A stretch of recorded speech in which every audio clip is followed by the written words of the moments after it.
Hello, and welcome to Goucher College's ED 602, Psychological and Sociological Aspects of Youth.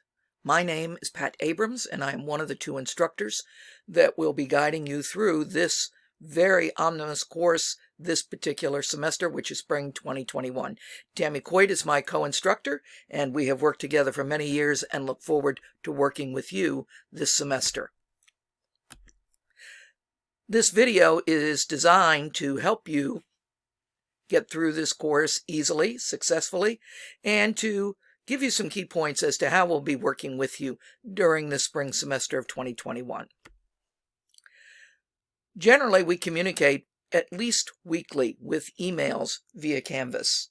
So be on the lookout for those. Tammy and I try to get those out Sunday morning, and it depends on which one of us will be teaching as we go through the syllabus. You will see that we have divided the course. I teach 3 units and Tammy teaches 3 units. So far as getting in touch with us, we have provided our emails several places.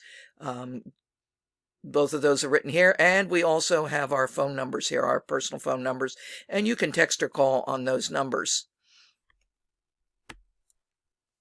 So far as how we're going to be set up, we're going to have weekly units, and those units will all begin on a Monday. I will be teaching and grading for the overview, which is Unit 1, sociological theories, which is Unit 2, and then cultural design, which will be Unit 4.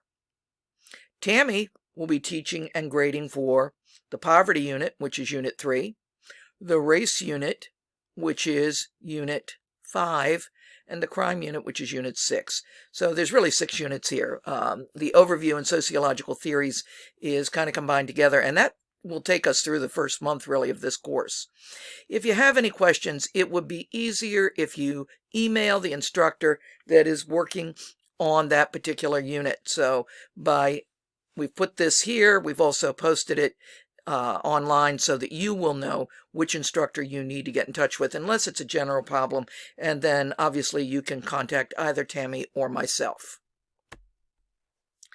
In the syllabus review, what we have said is basically that this course is divided up into multiple different aspects.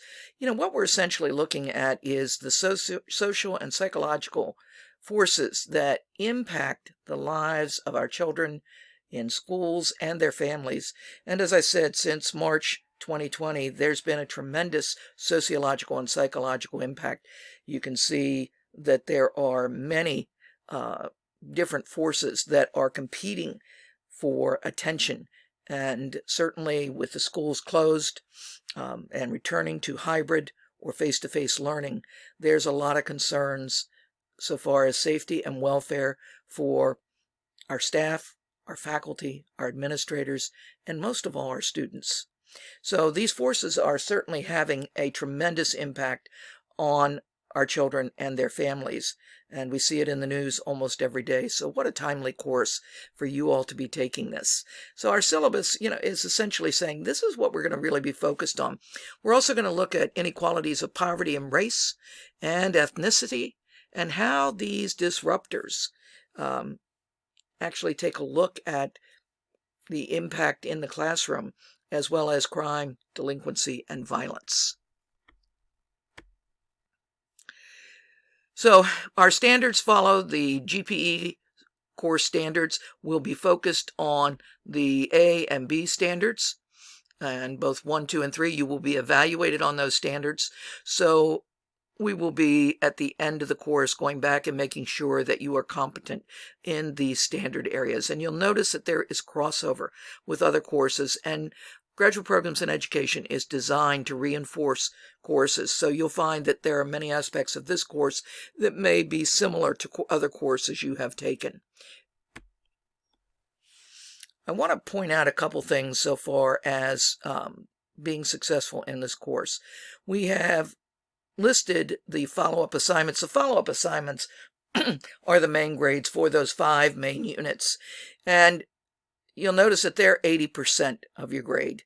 The discussions and blogs that are going to be online are 10%, and the assignments and wikis are another 10%. So there's 100% of your grade. All of the papers that you submit, the follow-ups that you submit, will be submitted typed in using APA style formatting and using double spacing and a 12-point format. You can use Calibri, which seems to be the default on most computers, or another type of font with which you may be familiar. Please, please, please always attach the rubric to your papers. You'll notice that we have attached those to all the assignments. We have given you to 11 o'clock on the due dates for these assignments to get them in. Any paper that is submitted late will not be allowed any kind of revision. So please keep that in mind. And it's important when you do these follow-up assignments that you have read and understood the material, because we're going to be focused on that. And that's how we're going to be grading you and assessing your work. As I said, all assignments are due by 11 p.m., and that's whether we're talking about the forums, assignments, wikis, blogs, or also, of course, most importantly, those follow-ups. This is the series of dates that we will be following. So you notice that we have Module 1, Module 2, Module 3, and Module 4 that I will be teaching. And they begin on February 8th and end on March 7th. And what that means is that on March 7th, your first follow-up is due. In between, you're going to notice that there are many assignments. There are discussions, particularly in these first 2 units, as we begin to understand the difference between sociological and psychological forces that impact our youth. And that seems to be a sticking point with many students. As teachers, we're well aware of what the psychological forces are, but sociological is a little bit different. And so some of the assignments in these first couple units will be designed to help you differentiate between sociological and psychological forces. The next major unit will be on poverty, which begins on March the 8th and will end on March 21st. And Tammy will be leading up that unit, and you'll notice that the follow-up is due March 22nd. The following unit, that middle unit, that third unit, is cultural design. And this is really a behavioral analysis. To me, it's behavioral psychology. And with my background in psychology, with a minor in psychology, I really enjoy teaching this unit. You'll find that you're going to like the follow-up because you're designing the follow-up following some very specific parameters.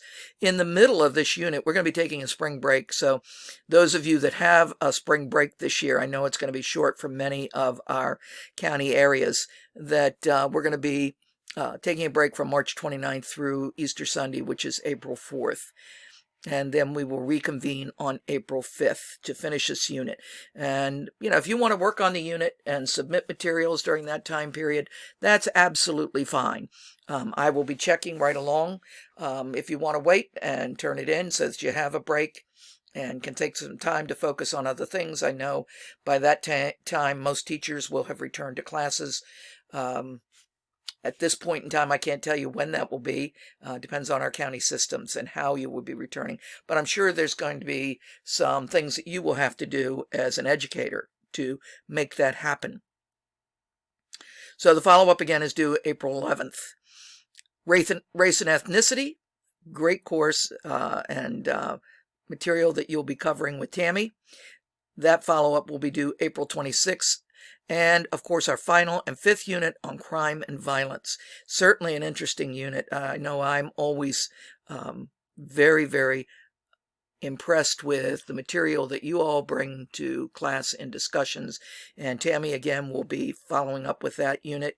The follow-up 5 is due May 10th, which is the end of the course. I encourage you to stay in touch with these. We have posted these in every unit so that you are aware of when dates are due. Using Canvas is relatively simple. By now, most of you either are using Canvas in your classrooms that you're teaching or some other tool that will give you online access to your students. I know a lot of people are using Google Meets. Some are using Canvas.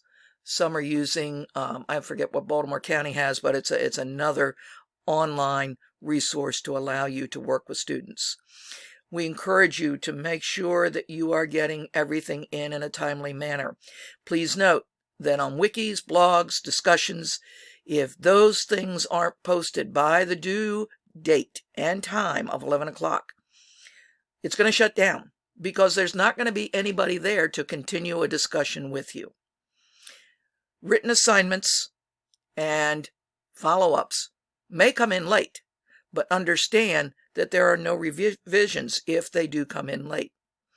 Our grading is based on the rubric, so please follow those rubrics closely.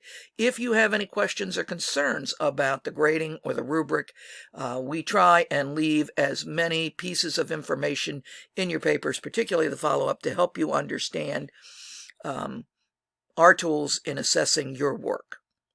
But make sure that you're getting those on time. Everything is time-stamped through Canvas, and so we are paying close attention to when those come in. By you getting those into us on time, we can grade those, return them to you in a timely manner. Make sure you're accessing all the links that we have provided for you. You're going to find there's videos, there are links to articles, there are links to documents that we want you to follow. There are links to course information and course lectures that we will be providing for you. Please use those links. Don't try to do these assignments or follow-ups without accessing and using the information. One thing I've noted with some of the links that I have online in particular that are links to YouTube, you'll notice that if you look at the main screen, it'll say that the link's not there, but you'll notice that the title of the link is above the main screen. If you click on that title, you will be able to open that link. I don't know why we're having problems with that with Canvas, but it does work.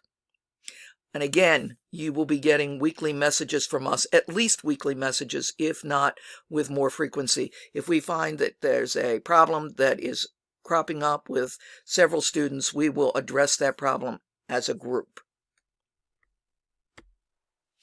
Finally, as I said in the beginning, Tammy and I really look forward to working with you. Tammy and I enjoy working with each other. We plan carefully each year and each semester how we will work through this particular course. This year actually is presenting many, many challenges and changes so far as the types of challenges you are facing in your classroom and how they're impacting students and families, as well as our colleagues. And so when we look at things and how we approach life, individually, we're just one little drop in the ocean, but together we make everything work. And so I encourage you to be part of this big group of class as we discuss. We've tried to give you discussions that are timely and that you will enjoy participating in. A lot of it is opinion-based. We encourage you to make sure that you are using good netiquette, that you are respecting others' opinions, and we're going to get through this together, but as I said, communication is key. Look forward to working with you. Look forward to seeing you online. And we will begin promptly on February 8th. I will be online multiple times a day, as will Tammy. Both of us currently are enrolled in our own types of professional work. I am a classroom teacher at Mount St. Joseph High School, and Tammy's an elementary school principal, and so you can imagine how busy she must be. So we're both busy. If we get back to you a little bit slowly, please don't get frustrated. We will get back to you usually within 24 hours, if not sooner, with any questions or concerns you have. Look forward to working with each of you, and thank you for listening to this introduction.